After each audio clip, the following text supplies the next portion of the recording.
Mid Manair dam కు inflow కొనసాగుతోంది. Yellampalli project నుంచి 10,000 క్యూసెక్కుల నీటిని మిడ్మానేరుకు తరలిస్తున్నారు అధికారులు. 27 టీఎంసీల సామర్థ్యం గల మిడ్మానేరు డ్యాంలో ప్రస్తుతం 17 టీఎంసీల నీరుంది.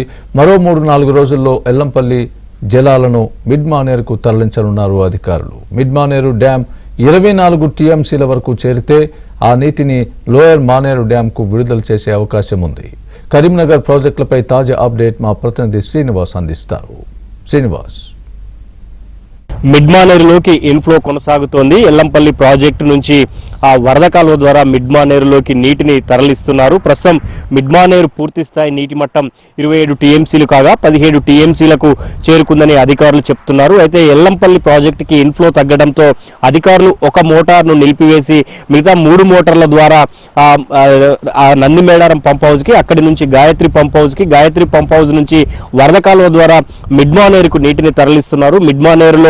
మిడ్మానేరుకి ఇంకా 10,000 క్యూసెక్ల ఇన్ఫ్లో అయితే కొనసాగుతోంది. మిడ్మానేరు దాదాపు 24 లేదా 25 టీఎంసీల నీటి సామర్థ్యం చేరుకున్న తర్వాత అక్కడి నుంచి లోయర్ మానేరు డ్యాంకు నీటిని విడుదల చేస్తారని అధికారులు చెప్తున్న పరిస్థితి అయితే కనిపిస్తోంది. సో పూర్తి అంటే కరీంనగర్లో అనుకున్నంత వర్షాలు కురవకపోవడంతో మొన్నటి వరకు ప్రాజెక్టులు వెలవెలబోయాయి. దీంతో ఎల్లంపల్లి నుంచి అధికారులు నీటి విడుదలను ఇటు లోయర్ మానేరు డ్యామ్ కానీ అటు మిడ్మానేరు డ్యాంకు కానీ తరలించి వీటిని నింపాలి అన్న ఆలోచనకు వచ్చారు. దీంతో లోయర్ మానేరు డ్యామ్ ప్రస్తుతం అయితే 5 టీఎంసీల నీరు మాత్రమే ఉంది. మిడ్మానేరు పూర్తిగా నిండిన తర్వాతనే అక్కడి నుంచి లోయర్ మానేరు డ్యాంకు ఎల్లంపల్లి జలాలు అయితే వస్తాయని అధికారులు చెప్తున్నారు. గతంలో లోయర్ మానేరు డ్యాంకు మొయ్యతుమ్మిద వాగు నుంచి కానీ లేదా మిడ్మానేరు నుంచి కానీ పెద్ద ఎత్తున ఇన్ఫ్లో వచ్చేది. కానీ ప్రస్తుతం అలాంటి పరిస్థితి లేకపోవడంతో పూర్తిగా మిడ్మానేరు లోయర్ మానేరు డ్యామ్ ఈ రెండు కూడా ఆ ఎల్లంపల్లి జలాల మీదనే ఆధారపడాల్సి వస్తోంది. దీంతో ప్రస్తుతం అయితే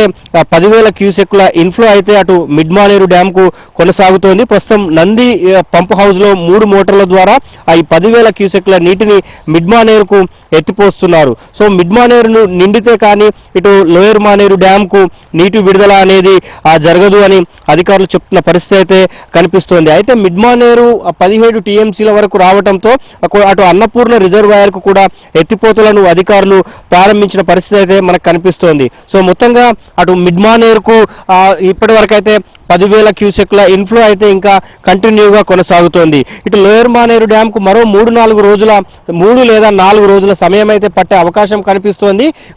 ఇన్ఫ్లో కనుక తగ్గితే లోయర్ మానేరు డ్యాంకు ఇప్పట్లో నీటి విడుదల ఉంటుందా లేదా అనేది మాత్రం కొంత సస్పెన్స్ అయితే కనిపిస్తోంది. సో మొత్తంగా శ్రీపాద ఎల్లంపల్లి ప్రాజెక్టులో అయితే 2 రోజులుగా అయితే కొంత ఇన్ఫ్లో తగ్గింది. నిన్న రాత్రి ఒక పంప్ హౌస్ పూర్తిగా నిలిపివేసి కేవలం 3 పంపుల ద్వారా మాత్రమే నీటిని అధికారులు విడుదల చేస్తున్నారు. ఇదే సమయంలో గాయత్రి పంప్ హౌస్లో కూడా ఒక మోటార్ను నిలిపివేసి 3 మోటార్ల ద్వారా మాత్రమే ఈ 10,000 క్యూసెక్ల నీటిని వరద కాలువ ద్వారా మిడ్మానేరుకు అయితే పంపిస్తున్న పరిస్థితి మనకు కనిపిస్తోంది. అటు మానేరు మూలమాగు ద్వారా కేవలం 200 క్యూసెక్ల ఇన్ఫ్లో మాత్రమే చేరుతోంది. దీంతో పూర్తి స్థాయి నీటి అంటే దాదాపు 22 లేదా 23 టీఎంసీల నీరు వస్తే కానీ నీటి విడుదల అయితే ఇప్పట్లో కొనసాగే పరిస్థితి అయితే లేదు. మరోవైపు అటు అన్నపూర్ణ రిజర్వాయర్కు కూడా మిడ్మానేరు నుంచి నీటిని విడుదల చేస్తున్నారు. అన్నపూర్ణ ప్రాజెక్టు 3.5 టీఎంసీలు కావడంతో కేవలం ప్రస్తుతం 0.76 టీఎంసీల నీరు మాత్రమే అన్నపూర్ణ రిజర్వాయర్లో ఉంది. దీంతో మిడ్మానేరు నుంచి మొదట అయితే తక్కువ టీఎంసీ సామర్థ్యం గల అన్నపూర్ణ రిజర్వాయర్కి అయితే నీటిని తరలిస్తున్నారు. సో మరో 3 లేదా 4 రోజుల పాటు వరద కాలువ ద్వారా మిడ్మానేరుకు ఈ నీటి తరలింపు ఎల్లంపల్లి నీటి జలాలైతే తరలింపు కొనసాగుతూ ఉంటుంది. ఆ తర్వాత అక్కడి నుంచి ఇటు లోయర్ మానేరు డ్యాంకు నీటిని విడుదల చేసే పరిస్థితి అయితే కనిపిస్తోంది. మరో 2-3 రోజుల్లో అయితే లోయర్ మానేరు డ్యాంకు నీటి విడుదల ఉంటుందా లేదా అన్న దానిపైన క్లారిటీ వచ్చే అవకాశం అయితే కనిపిస్తోంది. సో ఇది ఉమ్మడి కరీంనగర్ జిల్లాలోని అటు మిడ్మానేరు లోయర్ మానేరు డ్యాంకు సంబంధించిన తాజా పరిస్థితి. వీడియో జర్నలిస్ట్ సంపత్తో శ్రీనివాస్, ABN ఆంధ్రజ్యోతి, కరీంనగర్.